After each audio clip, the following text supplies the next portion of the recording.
우리 주위의 사람들과 이렇게 인사했으면 좋겠습니다. 함께 예배드림이 기쁨입니다. 우리 서로에게 인사 나누겠습니다. 오늘은 좀 특별하게 시작을 해보겠습니다. 퀴즈를 하나 내겠습니다. 잘 들어주시고 답변을 해주시면 좋겠습니다. 영등포교회는 여러 위원회가 있습니다. 이 여러 위원회 중에서 제일 많은 재직 부서를 포함하고 있는 위원회는 어디일까요? 객관식으로 내겠습니다. 1번 봉사위원회, 2번 봉사위원회, 3번 봉사위원회, 4번 봉사위원회. 자, 정답은 몇 번이죠? 네, 1, 2, 3, 4 다 되겠네요. 네, 봉사위원회가 되겠습니다. 자, 얼마나 많은가 제가 확인을 해보았습니다. 친교부, 사회부, 문화부, 체육부, 카페부, 상례부, 홀례부 7개 부서입니다. 봉사위원회에 포함된 소속된 재직부서가 7개. 그럼 왜 이렇게 많나? 이래저래 고민을 해보면 결국 교회 안에서 봉사의 손길이 참 많이 필요하기 때문에, 그리고 봉사를 해야 될, 이 봉사의 직분을 감당해야 될 여러 영역들이 있기 때문에 아마도 봉사위원회에 재직부서가 좀 많지 않나라고 생각을 해볼 수 있겠습니다. 그런데 사실 따지고 보면은요, 교회에서 하는 일 중에서 봉사가 아닌 일은 없는 것 같습니다. 거의 대부분의 일에 봉사자의 도움이 필요하다는 것 우리는 알고 있습니다. 실제로 우리는 교회 생활을 하다 보면 알게 모르게 봉사자의 덕을 힘입으면서 교회 생활을 할 수밖에 없다는 것입니다. 예를 들어드리겠습니다. 오늘 우리가 교회에 도착해서 집으로 갈 때까지의 여정을 여러분들이 한번 곰곰이 생각해 보셨으면 좋겠습니다. 교회에 도착하자마자 제일 처음 만나는 사람은 누구입니까?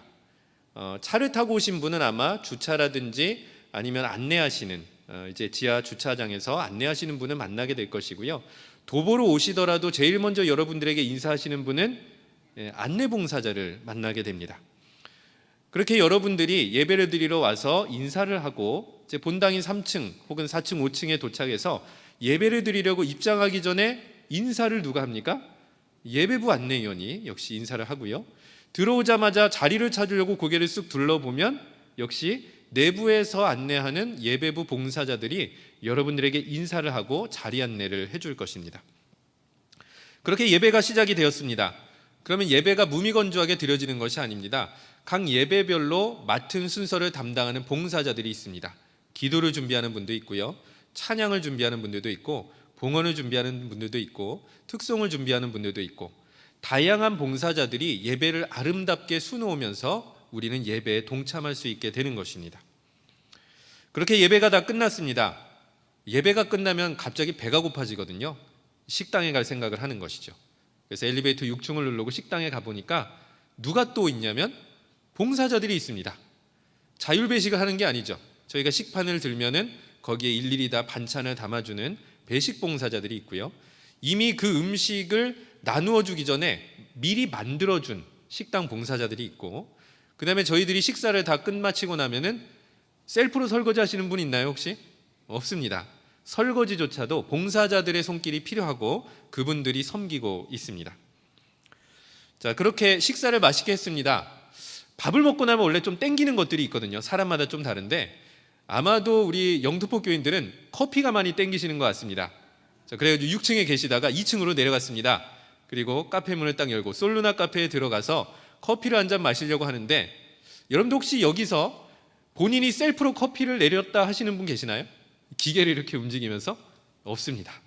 다 카페부에 이렇게 섬기시는 분들을 통해 가지고 저희들이 이제 커피를 주문을 하고 받아 가지고 마시면서 교제를 나누는 겁니다. 그리고 여러분들이 그렇게 교회에 오셔서 다양한 봉사자들의 손길을 통해서 예배를 은혜롭게 드리고 교회 생활하는 와중에 또 우리들의 자녀나 손주들은 어디를 가냐면 교회 학교에 가서 교회 학교 봉사하시는 교사들과 또 교육자들의 손길에 의해서 양육을 받으면서 그렇게 모든 교회 생활들이 진행이 되고 마지막에 인사하고 여러분들 자택으로 돌아가게 된다는 것입니다. 그러니까 따지고 보면은 우리가 교회에 온 그 순간부터 교회에서 나가는 그 순간까지 봉사자들의 도움과 덕이 없이는 이 교회 생활이 무미건조할 수밖에 없고, 저희들은 실질적으로 이런 봉사자들의 도움을 통해서 교회 생활을 하고 있다는 것은 분명합니다. 교회 생활을 하면서 받고 있는 이 봉사의 덕, 이것에 우리는 제일 먼저 감사하는 마음이 있어야 될 것입니다. 내가 다 하는 것이 아니라 나를 대신해서 누군가가 봉사해주고 있기 때문에 교회 생활을 즐겁고 행복하게 할 수 있겠구나. 또 한 가지는 이런 봉사의 일들을 행하시는 그 분들을 따라서 우리도 누군가 도움의 손길을 요청했을 때 봉사의 자리로 나아갈 수 있어야 되는 것입니다. 우리 서로 이렇게 인사했으면 좋겠습니다. 우리 첫 번째 인사말입니다. 봉사가 교회를 살립니다. 우리 서로에게 인사 나누겠습니다. 네, 두 번째 인사말이 이렇습니다. 서로 봉사하며 삽시다. 우리 서로에게 인사 나누겠습니다. 자, 봉사가 이처럼 교회 안에서 중요하다라는 것, 우리의 경험을 통해서 충분히 확인할 수가 있었습니다. 그렇다면 이 봉사를 조금 더 잘하려면, 봉사가 하나님께 영광 올릴 수 있는 봉사가 되려면 어떻게 해야 되는지 본문의 말씀을 통해서 한번 나누어 보고자 합니다. 우리 제일 먼저 우리 읽어볼 말씀은요, 11절 하반절 말씀이 되겠습니다. 11절 하반절 말씀 화면을 보고 함께 읽어보겠습니다. 범사에 예수 그리스도로 말미암아 하나님이 영광을 받으시게 하려 함이니. 자, 11절 상반절, 10절과 11절 상반절까지는 하나님 앞에 우리가 어떻게 봉사해야 되는지, 그 봉사의 직무를 어떻게 담당해야 되는지 설명을 하고 있습니다. 그 다음에 11절 하반절이 얘기하는 것은 이 모든 일들이 예수 그리스도로 말미암아 영광을 받으시게 해야 된다라는 것입니다. 자, 그러면 뒤집어서 이렇게 생각해 볼 수 있는 것입니다. 우리가 봉사를 했을 때 어떤 봉사를 하나님께 영광을 올리기에 합당한 봉사가 있습니다. 그런데 거꾸로 생각해 보면 어떤 경우에 우리가 열심히 땀 흘려서 봉사를 해도 하나님께서 영광 받으실 수 없는 봉사도 있을 수 있다는 겁니다. 모든 봉사가 하나님께서 받으시는 봉사가 아니라 합당한 봉사, 하나님께서 기뻐 받으시는 봉사가 있다는 것 우리는 기억해야 될 것입니다. 자, 그렇다면 어떻게 해야지 우리가 하나님께 영광을 올리는 봉사로 화답할 수가 있겠습니까? 본문의 첫 번째 방법은 은사대로 봉사해야 한다고 가르치고 있습니다. 우리 본문 10절 상반절 말씀 굉장히 짧게 제가 좀 끊어서 읽으려고 하는데요, 우리 화면을 보시고 10절 상반절 말씀 한번 읽어보도록 하겠습니다. 각각 은사를 받은 대로. 짧지만 굉장히 중요한 내용을 담고 있습니다. 각각이라는 단어에 제가 노란색을 표시를 했는데요, 이 각각이라는 단어의 뜻은 여러분들이 다 알고 있을 겁니다. 예를 들어서 이 예배 자리에 150명이 모여있다라고 가정을 하면은 하나님께서는 한 가지의 은사로 150명에게 나누어 주신 것이 아니라 그 150명 각자가 교회를 섬기고 세상을 이롭게 할 수 있는 은사를 개별적으로 각자 주었다라는 이 내용을 오늘 본문의 말씀이 설명하고 있는 것이죠. 세 번역에 보면은요, 우리가 읽은 파트에 대해서 세 번역은 각 사람은 은사를 받은 대로 이렇게 기록을 하고 있고요, 공동 번역을 보면은요, 각자가 받은 은총의 선물이 무엇이든지 이렇게 설명을 하고 있습니다. 각각, 각 사람, 각자가, 사실 의미는 똑같은 거죠. 여러분들 각자가 받은 하나님께서 주신 여러분들만의 고유한 은사가 있다라고 본문은 설명하고 있는 것입니다. 그러므로 우리가 해야 될 일은 내가 받은 은사가 무엇이냐, 그것을 확인하는 것이 첫 번째일 것입니다. 그리고 나서 그 은사를 확인하였으면 그 은사에 따라서 교회를 그리고 세상을 섬길 준비를 하고 그 섬길 자리로 나아가야 되는 것입니다. 은사에 따라 섬기는 사람이 많은 교회일수록 우리는 건강한 교회이며 봉사를 통해서 하나님께 영광 돌리는 교회라고 할 수 있는 것입니다. 그런데 이상한 것은요, 은사 이야기를 할 때마다 항상 질문을 던지는 분들이 계십니다. 나는 남들보다 잘하는 것이 없습니다. 예를 들면 이렇습니다. 교회에서 우리 부서장들이나 우리 장로님이나 교육자들이 여러분들 각자를 찾아갑니다. 권사님, 집사님, 성도님, 올해 우리가 이런 일을 해야 되는데 봉사자가 절실하게 필요합니다.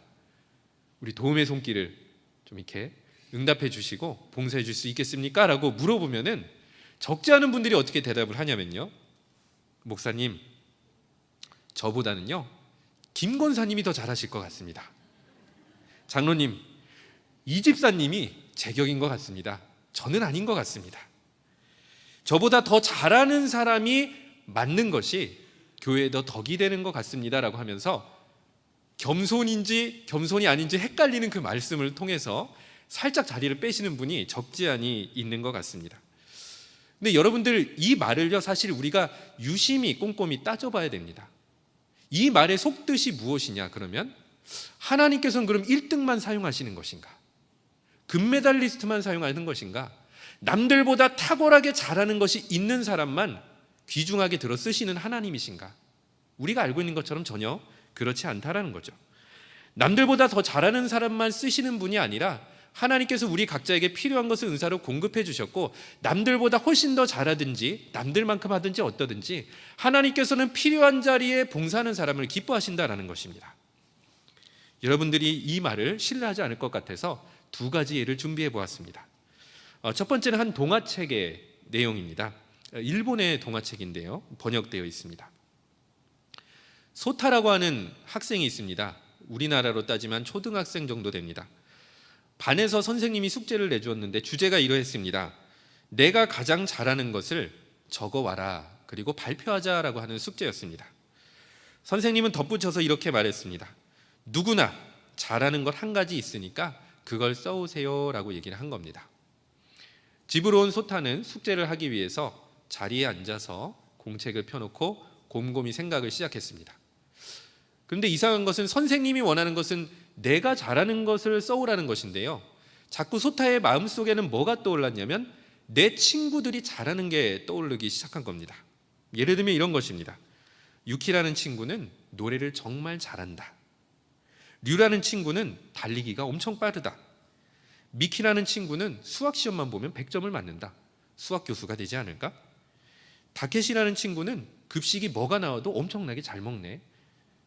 슈토라는 친구는 꽃하고 곤충만 보면 그 꽃이 어떤 꽃이고 곤충이 무슨 곤충인지 기가 막히게 잘 알아맞히는 것 같아. 그런데 나는 아무리 생각해도 잘하는 게 없는 것 같다. 이 답답한 마음에 울먹거리다가 결국 쓰기는 썼는데 어떻게 썼냐면, 친구 누구는 이것을 잘합니다. 친구 누구는 이것을 잘합니다. 몇 친구를 쓰고 제일 마지막에 썼던 것은 저는 친구들처럼 잘하는 것이 없습니다 라고 적은 다음에 다음날 학교에 가게 된 것입니다. 다음날 발표 시간이 되었고 소타의 자리가 되었습니다. 쭈뼛쭈뼛해서 갔습니다. 이렇게 자리에 서가지고 발표를 시작했는데 시작부터 끝까지 발표는 그저 울먹이는 목소리로 겨우 발표할 수밖에 없었습니다. 그렇게 발표를 마치고 자리로 돌아왔는데 선생님께서 전혀 의외의 말씀을 해주신 겁니다. 선생님의 말을 인용해 보겠습니다. 소타야, 내가 보니까 소타가 정말 잘하는 것 한 가지가 있네. 그게 뭐냐면 소타는 친구들이 잘하는 일을 아주 잘 찾아내는 것 같아. 아마도 소타 덕분에 친구들이 정말 행복할 것 같아 라고 하면서 그 자리에서 소타를 칭찬해 주었다라고 하는 동화의 내용입니다. 여러분들, 이 소타 같은 친구가요, 혹시 교회에서 봉사를 한다면 어떤 일이 일어날 것 같습니까? 저는 아마 이 소타 같은 사람이 교회에서 일하면요, 정말 봉사자 찾아내서 적절한 자리에 배치는데 천부적인 소질을 발휘할 것 같습니다. 김 권사님 목소리 들어보니까 꾀꼬리 같으시네요. 찬양대가 어떠신가요? 이 집사님 보니까 아이들을 너무 잘 대하는 것 같아요. 유아부 교사로 일해보시면 어떨까요? 이런 식으로 말입니다. 한 가지 이야기를 더 들려드리겠습니다. 맹인들에게 책을 읽어주는 자원봉사자 모임이 있었다라고 합니다. 그 모임이 좀 유명해지다 보니까 정말로 실력자들이 봉사하겠다고 찾아왔습니다. 방송국 성우도 찾아왔고 국어 선생님도 찾아왔고 연극 배우들도 찾아왔습니다. 근데 이분들이 국어책을 읽으면 얼마나 신나게 그리고 얼마나 생동감 있게 읽어줄 수 있겠습니까? 당연히 맹인들 입장에서는 정말로 너무 고마운 일이죠. 어느 날 한번 궁금해가지고 맹인들이 가장 좋아하는 봉사자는 누구인가 설문조사를 한 적이 있었습니다. 그런데 전혀 의외의 결과가 나왔습니다. 1등은 성우도 아니었고 국어 선생님도 아니었고 연극 배우도 아니었습니다. 1등은 한 평범한 할머니였다라고 합니다. 그래서 이유를 물어보았더니 이렇게 답변했다고 합니다. 그 할머니는 내 손을 꼭 붙잡아주고 읽어주셔서 너무도 좋아합니다 라고 답변을 했다는 겁니다. 할머니가 국어 선생님보다 성우보다 연극 배우보다 더 잘 읽어줄 수 있겠습니까? 아무리 연습해도 불가능하겠죠. 그러나 그 사랑하는 마음으로 손 꼭 붙잡아줘서 읽어주는 그것 자체가 맹인들한테는 너무도 감동과 은혜가 되었다라고 하는 것이죠. 이 두 가지 이야기가 우리에게 알려주는 내용이 무엇이겠습니까? 내가 남들보다 특별하게 잘하는 것이 없어도 봉사를 할 수가 있다는 것이겠죠. 자신이 받은 은사가 무엇인지 알고 그저 교회를 위해서, 내 옆에 한 영혼을 위해서, 한 성도를 위해서 섬기고 내가 쓰임받고자 하는 마음으로 봉사의 자리에 동참한다면 그것만큼 중요하고 또 하나님께서 기뻐 받으시는 봉사는 없다라고 하는 것입니다. 받은 은사대로 섬기며 하나님께 영광 돌릴 수 있는 영등포교회 되기를 축원합니다.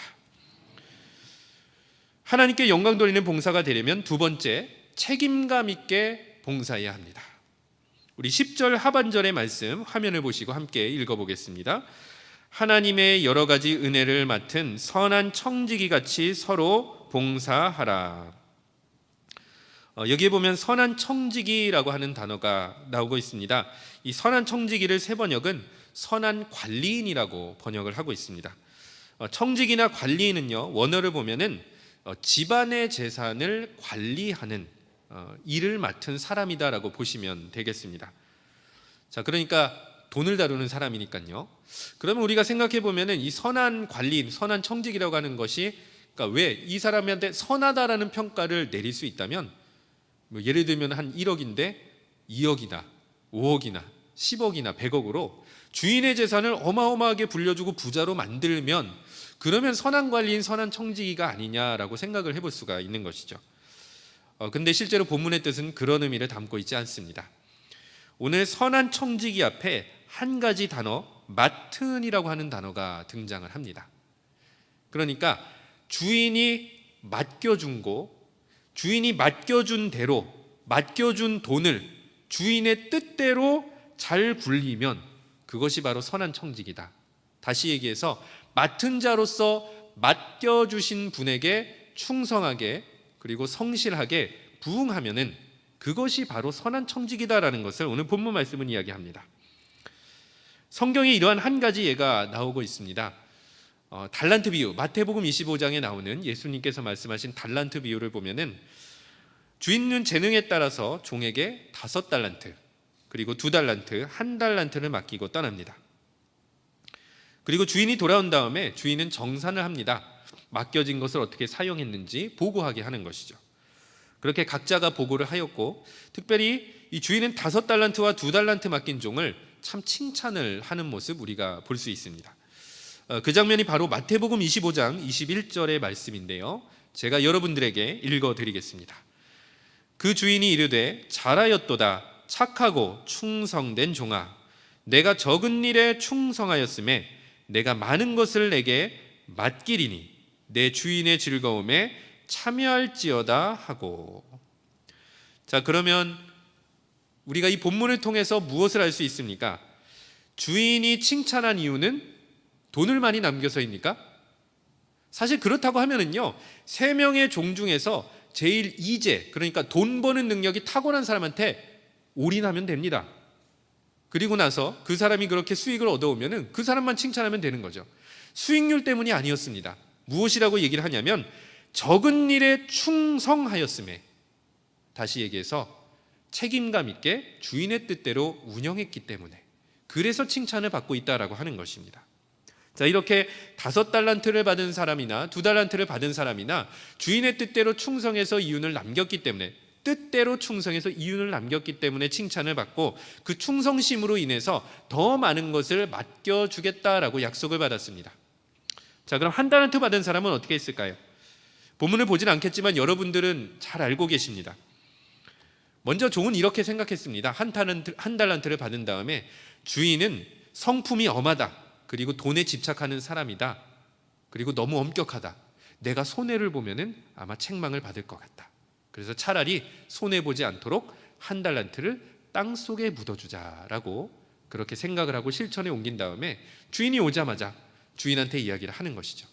한 달란트, 손해보지 않고 이렇게 한 달란트를 그대로 남겨서 주인님께 돌려드립니다 라고 얘기를 합니다. 그러나 실제로 속뜻은 이런 것입니다. 본인의 불성실과 직무유기, 그리고 주인의 뜻을 제대로 헤아리지 못하고 주인의 성품을 넘겨짚고 주인의 뜻대로 순종하지 않고 자기 멋대로 판단해서 한 달란트를 땅에 묻어둔 것뿐이었다라는 것입니다. 결국 본문은 25장에서 결국 자기 멋대로 주인의 됨됨이를 판단하고 직무에 불성실했던 한 달란트 받은 자를 쫓아낸다라는 것으로 이 달란트 비유가 마무리가 되는 것입니다. 결국 봉사하는 사람에게 제일 중요한 것은 무엇이겠습니까? 그 봉사가 어떠한 일이든지, 그 직무가 무슨 일이든지, 드러나는 일이든 아니면 잘 드러나지 않는 일이든, 그리고 많은 사람을 상대하는 일이든 어쩌면 또 다른 일이든 어떤 일이든지 간에 맡겨주신 주인의 뜻대로 충성하고 순종하면 그것이 바로 하나님께 영광 올리는 봉사다라는 것을 오늘 본문의 말씀이 이야기하는 것입니다. 어떤 일을 맡든지 자신의 뜻을 고집하지 않고 하나님의 뜻대로 겸손하게 봉사할 수 있는 영등포교회 되기를 축원합니다. 오늘 마지막 말씀, 하나님께 영광 돌리는 봉사가 되려면 하나님께서 부어주시는 은혜와 힘으로 봉사해야 합니다. 오늘 본문 11절 상반절 말씀 한 목소리로 읽어보겠습니다. 만일 누가 말하려면 하나님의 말씀을 하는 것 같이 하고 누가 봉사하려면 하나님이 공급하시는 힘으로 하는 것 같이 하라. 오늘 본문의 말씀을 보면은 하나님의 말씀을 하는 것 같이 하라. 그리고 두 번째 하반절 말씀 하나님이 공급하시는 힘으로 하는 것 같이 하라 라고 이야기를 하고 있습니다. 이 말씀이 의미하는 바는요, 하나님께서 봉사의 직무를 담당하는 사람들에게 그 직무를 감당할 수 있는 은혜를 무한하게 공급해 주신다라는 뜻을 품고 있는 것입니다. 먼저 첫 번째, 하나님의 말씀하는 것 같이 말하려면, 그러니까 말의 봉사, 즉 사람들을 앞에서 이끌어가는 사람, 말을 통해서 사람들에게 동기를 부여하고 하나님의 뜻을 전파하는 이 모든 사람, 이 리더십들에 대해서 무엇이라고 얘기하냐면 하나님의 말씀을 하는 것 같이 해야 된다라는 것입니다. 다시 얘기해서 하나님께서 말씀하시려는 뜻과 의도에 맞추어서 자기 하고 싶은 말을 하는 것이 아니라 하나님께서 주시는 영감을 받아서 하나님의 뜻에 따라서 말하는 것을 바로 이야기를 하는 것이죠. 그 다음에 후반부의 말씀을 보면은 누가 봉사하려면 하나님이 공급하시는 힘으로 하는 것 같이, 다시 얘기해서 체력이든 아니면 지혜든 경험이든 무엇이든지 간에 봉사에는 필요한 어떤 에너지와 소스가 필요할 것입니다. 그것을 누구로부터 공급을 받냐면 하나님으로부터 공급을 받아서 감당해야 된다라는 것을 이야기하는 것이죠. 다시 얘기해서 봉사자의 배터리, 그 배터리에 들어가는 연료는 지식이나 경험이나 유령이기 이전에 하나님이 부어주시는 은혜의 배터리여야 된다는 것을 오늘 본문 말씀이 이야기를 합니다. 하나님이 주시는 힘으로 감당하는 봉사자가 되어야 된다. 그것이 오늘 세 번째 가르침이다라는 것입니다. 한 목사님의 이야기를 들려드리겠습니다. 중학교 3학년 어린 나이에 결핵 판정을 받으신 분입니다. 근데 정신력이 그리고 신앙이 무척이나 좋으셨습니다. 그래서 끝까지 견디고 계속해서 노력을 멈추지 않았습니다. 신학교까지 들어갔고요. 목사로서 안수를 받고 3년 차까지 열심히 심호했습니다. 여기까지는 참 좋았는데 결핵이 완전히 낫지는 못했습니다. 오히려 점점 더 결핵이 악화가 되더니 목사 3년 차에 결국에는 결핵이 중증으로 도졌고 마산에 있는 마산 결핵병원에 입원하게 된 겁니다.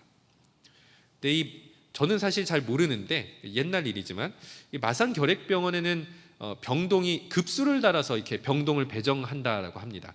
다시 얘기해서 경증 결핵 환자부터 해가지고 이렇게 중증 결핵 환자까지 나누는 것이죠. 그런데 이 목사님께서 입원하셨던 곳은 6급 환자 병동이었다라고 하는데 이렇게 생각해 보시면 되겠습니다. 이제 곧 생명이 얼마 남지 않은 정말로 중증 환자만 모아둔 그런 병동에 들어가게 된 겁니다. 의사의 진단 결과 역시 굉장히 암울했습니다. 3달을 넘기지 못할 것이다 라는 이야기를 듣게 된 겁니다. 처음에는 엄청난 시리에 빠졌습니다. 지금까지 내가 무엇 때문에 노력을 했는가, 하나님 앞에 원망도 들기도 하고 기도 생활도 하는 둥 마는 둥 정말 반송장처럼 그렇게 침대에 누워만 지냈던 겁니다. 그러다가 어느 날 문득 이런 생각이 들었다라고 합니다. 나의 생명을 주신 분은 하나님이시라면 내 호흡을 걷어가실 분도 하나님이실 텐데 어찌 의사가 얘기한 3개월이, 그 시한부의 3개월이 하나님께서 정하신 때이지 않을 수 있지 않을까? 3개월이 아니라 더 짧게 살게 하시던 더 길게 살게 하시던 하나님이 호흡을 걷어가신 그 순간까지 하나님께서 내게 주신 생명을 의미 있게 써야 되는 것 아닐까? 이 생각과 마음을 바꾸기 시작한 거죠. 그러면서 그때부터 의미 있는 일을 해야겠다 하면서 주변을 돌아보다가 한 가지 본인이 해야 할 일을 발견했다고 합니다. 6급 환자 병동에 있는 병동 환자들을 돕기 시작한 겁니다. 근데 본인도 이제 몸이 안 좋기 때문에 열심히 뭔가를 돕기는 어려웠습니다. 그래서 도와준 게 이제 중증 환자 변기통 이렇게 쏟아 부어주고 좀 세척해주고 갖다 주는 거. 이제 음식을 먹을 수저들 힘조차도 없는 중증 환자한테 음식을 먹여주는 거. 물 마시다가 좀 뭐 흐르면 옆에서 물수건으로 닦아주는 거. 그리고 이제 본인이 목사니까 마음이 불안하거나 힘들어하는 환우를 찾아가서 성경책을 읽어주는 것. 자기 몸 움직일 힘도 없는데 어찌됐든 힘을 짜내서 봉사를 시작하게 된 것입니다. 근데 처음에는 의사와 간호사들이 극심하게 반대했다고 합니다. 지금 이거 하루라도 더 살고 싶으면 당장 멈추시라고, 이런 이야기를 들으면서도 꿋꿋하게 봉사하기를 멈추지 않았다는 거죠. 그러다 보니까 심지어 어떤 봉사까지 하게 되었냐면 1명, 2명 해서 한 20명 정도까지 간단하게 장례 예식까지 집례할 정도가 되었다라고 합니다. 그렇게 1개월이 됐고 2개월이 됐고 3개월이 됐고 3개월이 돼도 멀쩡하게 살아 있었고요. 1년이 지났고요. 2년이 지났고 3년까지 지나게 되었습니다. 그리고 그 사이에 의술이 좀 발전해서 폐 부분을 수술할 그 정도까지 되었습니다. 그래서 수술까지 받았지만 결국에는 뭐 수술 후에도 본인이 가지고 있는 폐 기능의 4분의 1 정도밖에는 쓰지 못하셨다고 합니다. 그럼에도 불구하고 하나님께서 주신 몫을 봉사로 열심히 섬기고 또 계속해서 생명을 연장해 주심에 감사해서 다시 한번 태어난 다음에 목회하는 일과 연구하는 일에 활발한 활동을 하시다가 67세에 하나님의 부르심을 받고 천국에 가셨다라고 합니다. 제가 말씀드린 분은 가상의 인물이 아니라 연세대와 한신대 교수로 섬기셨던 김정준 목사님의 이야기입니다. 말씀의 결론입니다. 하나님께서 봉사하기를 원하신다면 이렇게 우리에게 봉사할 힘과 능력도 주시고 은사도 부어 주시는 것입니다. 결국 필요하기 때문에 하나님께서 우리를 봉사자로 불러주시는 것이고, 우리가 하는 일은 그저 하나님께서 주신 대로 그 은혜에 따라 은사에 따라 봉사의 재료로 나아가면 되는 것입니다. 남들보다 탁월하게 잘하는 것이 없어도 상관없습니다. 하나님께서 나로 말미암아 즐겁게 하고 또 즐겁게 기쁜 마음으로 그리고 알차게 보람있게 봉사할 수 있는 그 자리가 반드시 있을 것입니다. 교회를 섬기고 싶은 마음이라면 하나님께서 은사도 부어주시고 능력도 주시고 감당할 힘도 부어주실 줄로 믿습니다. 이 봉사의 거룩한 부르심에 순종해서 봉사를 통해 하나님께 영광을 돌리는 거룩하고 아름다운 영등포교회와 봉사위원회 되기를 축원합니다. 기도하겠습니다.